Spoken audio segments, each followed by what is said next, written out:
ബദ്രീനാഥിലെ video ആണ്. ബദ്രീനാഥിൽ രാത്രി ഞങ്ങൾ എത്തുമ്പോഴേക്കും നട അടച്ചിരുന്നു.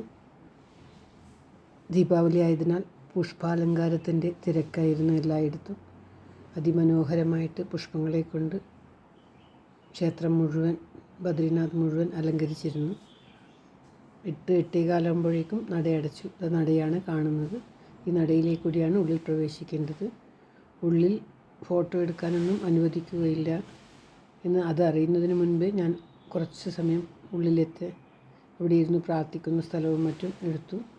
ക്ഷേത്രത്തിനകത്ത് ഫോട്ടോ എടുക്കാൻ പാടില്ല എന്ന് പറഞ്ഞുകൊണ്ട് അനൗൺസ് ചെയ്തുകൊണ്ടിരിക്കുന്നത് ഉള്ളിലെ ഭാഗമാണ്.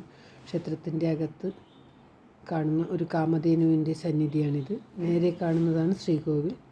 ശ്രീകോവിലിനടുത്ത് ശ്രീകൃഷ്ണ ഭഗവാൻ ഓരോ രൂപത്തിലും മാറി മാറി ഉണ്ടാകും. അവിടെ ചെയ്യുന്നത് റാവൽജി എന്ന് പറഞ്ഞ ഒരു പയ്യന്നൂരിൽ നിന്നുമുള്ള നമ്പൂരി അവരാണ് അത് പൂജയൊക്കെ ചെയ്യുന്നത്.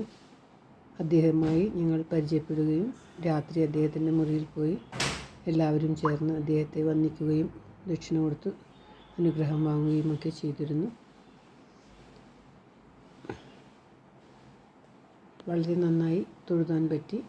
അടുത്ത ദിവസം രാവിലെ പിതൃകർമ്മമൊക്കെ ചെയ്തു. അളകനന്ദ നദിയുടെ തീരത്താണ് ഈ ക്ഷേത്രം സ്ഥിതി ചെയ്യുന്നത്.